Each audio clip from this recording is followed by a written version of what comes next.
Tonight's project is to lower the ripple on this dual motor eRevo 2.0. Take this off.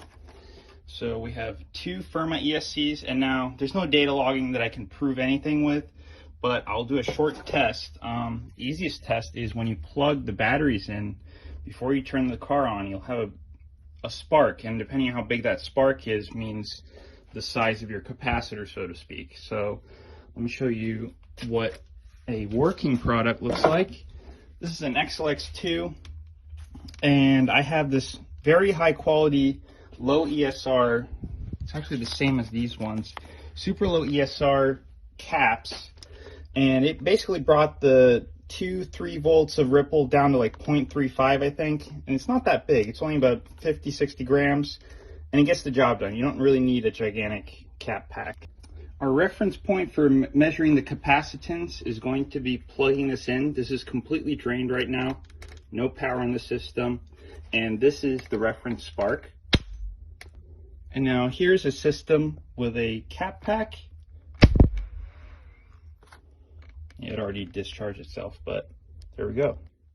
What you'll need to make a cap pack, at least my design, is just very minimal. You need your choice of wire. Now we're running two 150 amp ESCs, and they probably only actually pull 100, 120.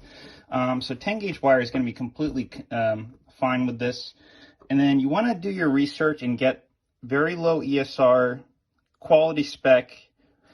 I'm not sure what brand these are, but I spent hours finding the right one. And I have a couple different models, but like this is a 3300 UF 35 volt, so it's not the most efficient for just 6 cell, but if you make an 8S cap pack, you can run it on different setups afterwards. So this will get the job done, and I'm going to be using 6 of them, which would be plenty for this Firma setup. The easiest way to do this is you bend all the pins in one direction, make sure that you have all your negatives on one side and your positives on the other, and basically spot solder this, or at least get each one close. You could do it one by one, so like solder one to the other and then solder one to the other. But basically, you get them in line, you secure them in a way you want to secure them. I don't have heat shrink or anything, so this is just going to be liquid tape on the top. But you get it to this point, and then you solder it together, and then we'll move on to the next step. Okay, so that wasn't too hard. Now we have a good, solid, rigid cap system we can like kind of bend to our preference. But overall, it's going to be fine. And it's not that big, so it's going to be fine. So the next step is to measure out some wire. Now, I'm not entirely sure where I want to place it. I know I want to place it on the back of the truck somewhere.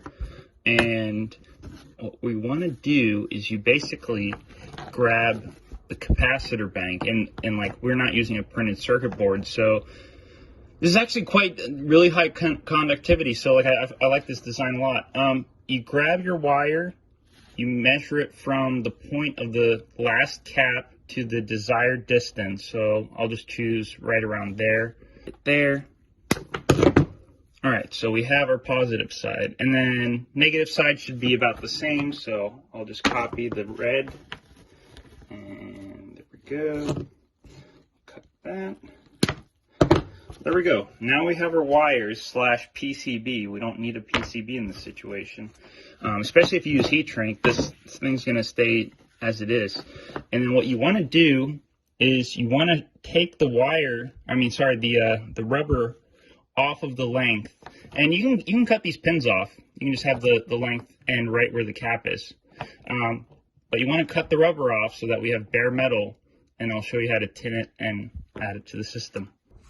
The easiest way of doing this is we'll grab our wire, we'll measure it, so right around there, and then we'll put that in there, cut a circle.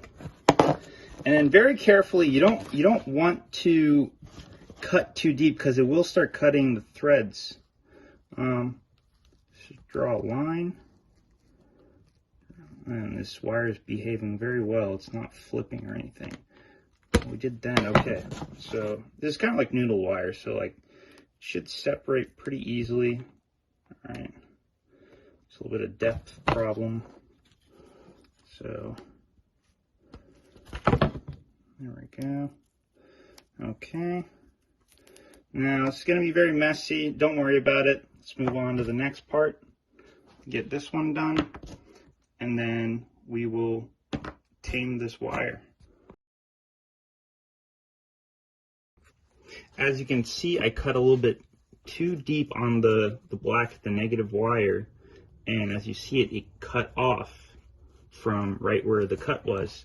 So now we have all these like bad, awful little strands, which means less conductivity.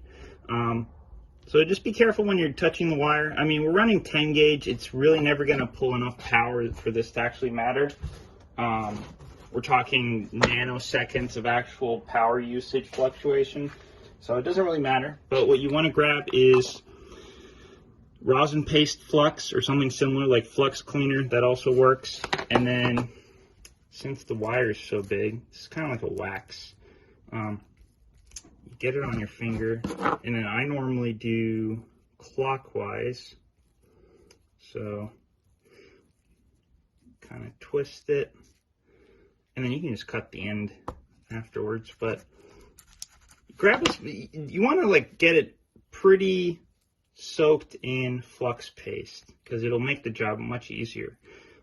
And then wind it pretty tight so that it keeps its form. Now that's pretty good. That's probably all we need. And then you can just chop the end off right there. There we go. So yeah, there we go. A Tame Wire. There we go. And then we do the same for the red one. So it's been a while since I've done a capacitor bank like this, but you know, we need about that much usable space, so which means we don't really need to solder all the way to the end. But the point of this part is you tin it so that it's straight enough, and then once it's on here, it's going to have so many contact points at different temperatures, it won't really bend out of shape. So what you want to do is you turn your fan on, which I have in the corner here, so you don't get too much lead poisoning. Clean your iron. I leave it on the whole entire process, and then very gently put some solder on here. Now you can go really crazy with the solder, and I mean, more solder the more conductivity, so there's no real loss in spending $5 of solder on a single cable. But so there we go. It's a pretty good tin, and it'll soak a lot of solder. So you could do this for quite a long time. But anyways, we got it straight. So now let's get that onto the capacitor bank and move on to the negative side.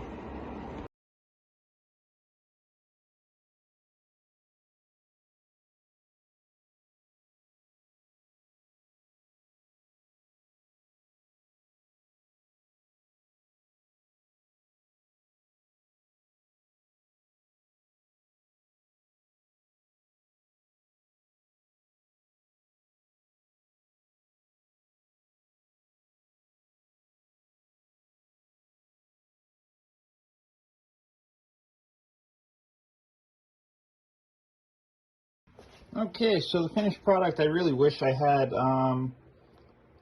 heat shrink, but I just used tape and some liquid tape to cover it up.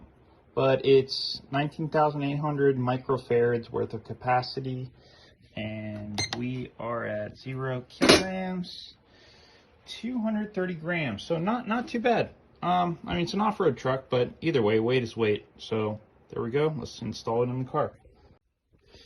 Now the cat pack is installed, we can go ahead and plug in the batteries and see how big of a spark we get, and then we'll do a little test run.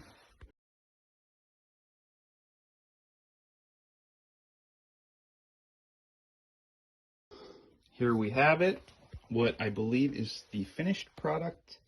We've got our light battery. We're gonna have the test connection here, and as you can see, it got sparked from the last spark. These are gonna degrade pretty quick with this big cat pack in here. The cat pack's right here, and let's see how it sparks. So we're hoping for a pretty big spark. And I have not powered this on yet, but let's see.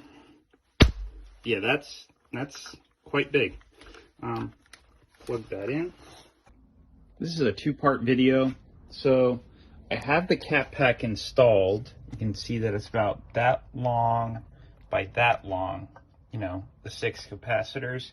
I don't have it plugged in yet, but we have a 9-volt BEC right here. So once I plug it in, it's going to discharge immediately. So I have my remote on. I just wanted to show the spark, as the spark is the benchmark here. So without getting my hands in the way, we have the top here. We have a much bigger spark. We have our remote on, we have the car plugged in, both ESCs are on. Now, this is the biggest and easiest way to test a cap pack. And now I have a XLX2 powered TP4070 motor car here with a cap pack. And the easiest way to test to see if a cap pack is good is the point blank throttle spike. So this requires a lot of amps from the battery. These batteries are not fully charged, but just with 2 regular Firma ESCs, you can really spike this. And you can even see like the battery, I mean the lights. It's only like 20% throttle. But there's no quote-unquote glitches involved in this. So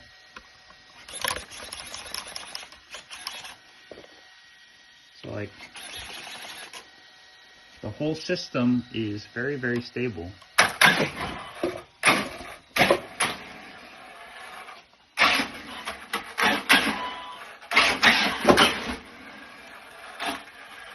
That's what you want. So there it is. So I hope that my instructions on building a cap pack come in useful. I don't really necessarily think that you need to buy a brand product cap pack to make a decent one, but make your own. These are the advantages. Thanks for watching.